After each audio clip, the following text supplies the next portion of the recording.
Hey guys, what's up? Doing another weekly watch list here, coming into the week of the 3rd or the 2nd here. Going to be going over all our levels as usual, all my setups I have. Going to go over my mains and my sides. We got quite a few this week for my personal watch list, so I'm going to be going over them fairly quickly. I'm not going to really be going super in depth like I did last week. If you guys want to review that for more tips and advice on kind of how I think about executions, go ahead and refer back to that video.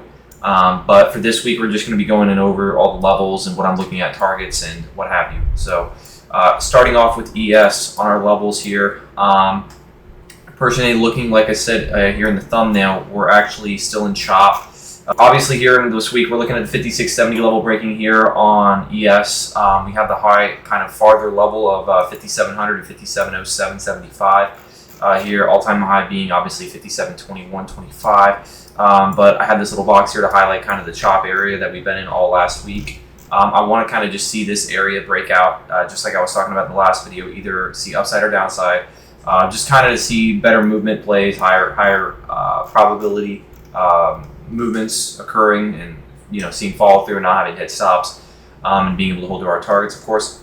So those are going to be my top two levels on the top. I really don't have anything much on the bottom here. 5600 breaking, as well as 5561.25. That is going to be my other level. So I don't have a whole lot here on NQES. It's really almost the same as last week, where I'm looking at consolidation break here. I really want to see the 19,690 level break. That would be really nice to see this week. If we could see that, we're probably going to see some notable continuation up through all throughout the week. Who knows? Maybe we can go all the way through 19,800 and push towards the recent high at that point of 19,912. So that's kind of what we're looking at for just the markets this week. We really wanted to see some breakout. It could really honestly just go back into chop, but like I said, it's nothing to frown upon. First main watch here going to be on AMD this week. Now, this is my baby personally. I'm able to just read this company, I feel, much better than a lot of others and see setups most don't see, because I just understand how this company moves. I'm looking at AMD personally. I'm looking at the 150 level break. This does obviously look like a little bit of chop to most traders. They're not going to want to be touching this to the naked eye, but if you really understand AMD and how this can work, we can really get some breakout. Another notable point here is that if you look on a volume profile analysis, you can actually assess that at the 151 level, we're very, very low at volume. And so this is going to allow for continuation into that level and a breakout very, very cleanly. Personally, I'm not looking to hold much longer after the 151 break due to the volume profile obviously showcasing here that we start to pick up heavier in volume. So this is obviously kind of more chop. Once we break 151, if we don't have notable continuation and divergence from the markets and showcasing our own strength here, then I'm definitely going to be looking to get out of the complete position here and not even just scaling out. So that's what I'm looking at on this. I really just want to see some pretty good divergence and strength. And depending on what the markets do, is going to discern what I decide to do here. If I decide to get out as a scalp, if I decide to hold all the way to the 151 target, that's really going to be up to the at the moment when we do approach that level and kind of see that level come up across and what I decide to do there. So next watch I have on the main watch list is going to be actually interesting enough. Affirm. We had two beautiful trades last week, actually Thursday and Wednesday, or not Wednesday. Thursday and Friday, my mistake. Very, very clean, beautiful trades here. We had the pre-market high break. The 40 level was amazing. If you were watching this on Friday, a lot of people weren't. They were more so leaning towards NVIDIA, what have you, Meta. I personally caught this myself for, I'm not sure what it was. I was scaled in at a very small size on this, but percentage was about 20% on this trade. It was very beautiful right off open. So I like the way the contracts have moved. Now, this is a smaller company. This is not one of my typical companies. I'm still learning the price action of this company, given it's only been 2 days. So I'm being very, very careful with this. Even on a Monday, I'm probably going to be in half size on this. Personally, I do like this level very, very much so at the 45 level. We haven't ever been at these levels before.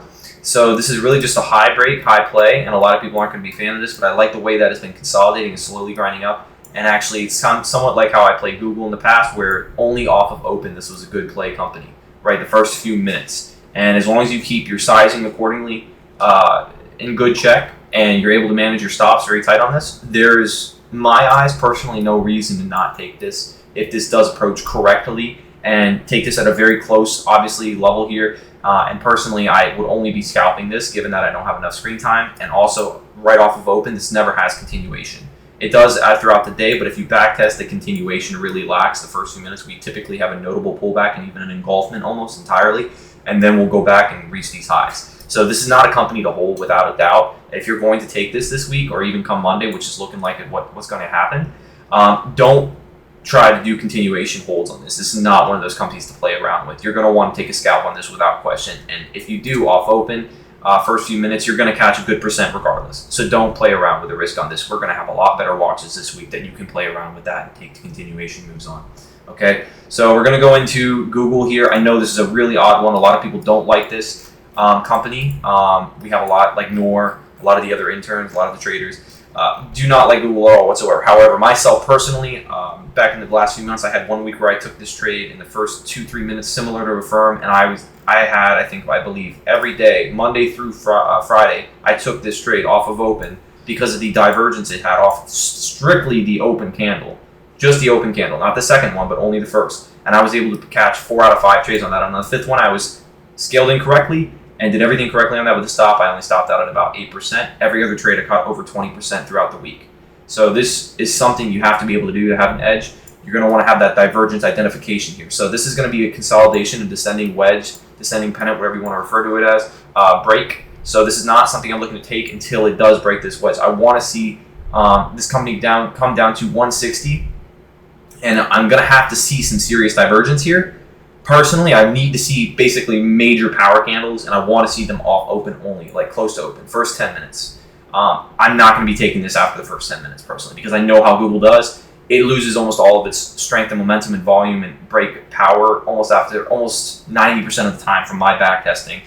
This is not something to play around with. This is not a company to try to trade later in the day when the level approaches and think you're going to be hot shit with it and you're going to catch some good percentages on it. This is not one of those companies to play around with. This company can take heavy hits on you. Even though it has tight spreads, it's got good volume.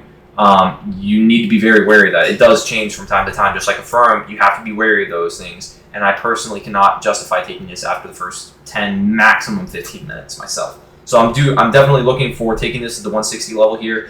This company does not have continuation, just like a firm. So the 64 break, to keep my risk to reward ratio in check, I'm going to be looking to have that as the scalp, and the 25 cents is going to be my entry. I'm going to be looking to stop out probably at 160.50 cents on this.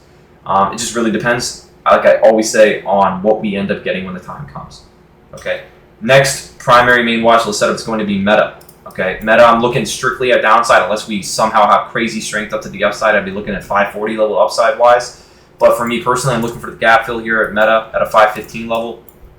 I'm looking to get in here probably before 515.20, depending on how it approaches. Maybe closer, maybe a little bit further. I really just want to see how it sets up here. And we have the whole gap down to 512.75. Personally, from backtesting and how I've got my screen time on this, I'm not looking to hold that long. That is just way too much of a move. And if we are going to do that with power candles, it's going to be overextended.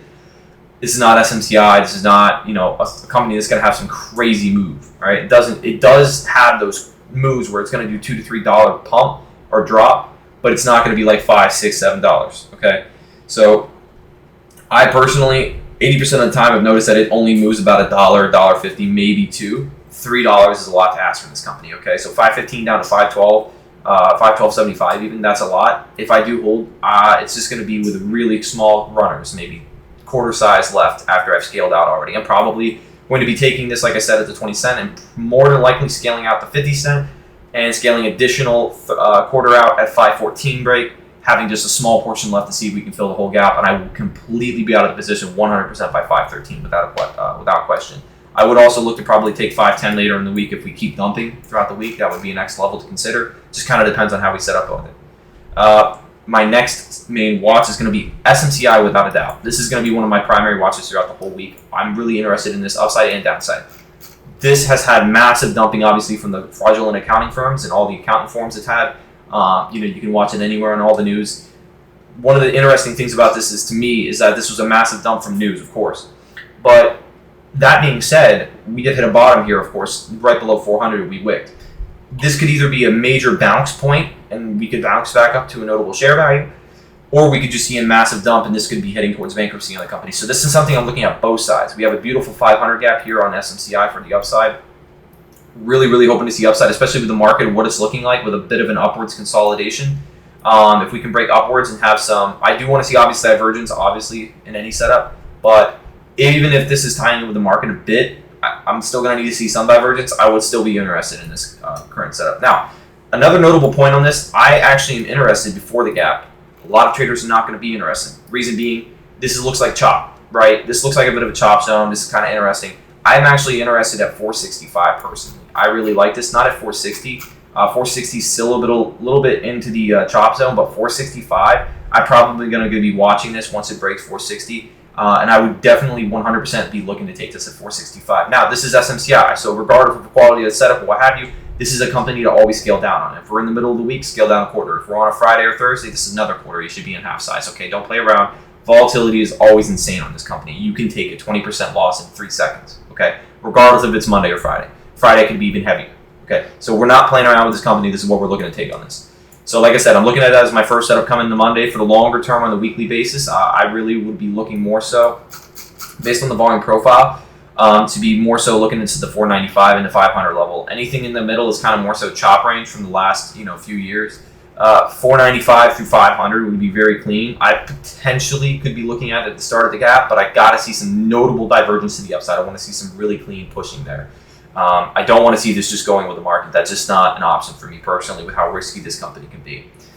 So all of these setups have very good RRs. You're looking at a minimum 1-to-1, of course. I mean, otherwise we wouldn't take it. But most of them are realistically about 2-to-1, if not even 3-to-1. SMCI even greater. It could be anywhere from 4, 5 to 6-to-1 on that.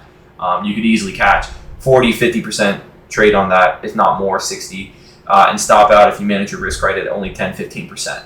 Okay. If you're looking for the larger targets, you'd obviously probably have a larger room on the stop, 20, 25%. That's a more advanced level thing. Any newer traders watching this video don't even attempt it. I wouldn't even suggest trading this stock, period. So that's my overall watch list. I hope you guys enjoyed. Leave a like, comment, and subscribe.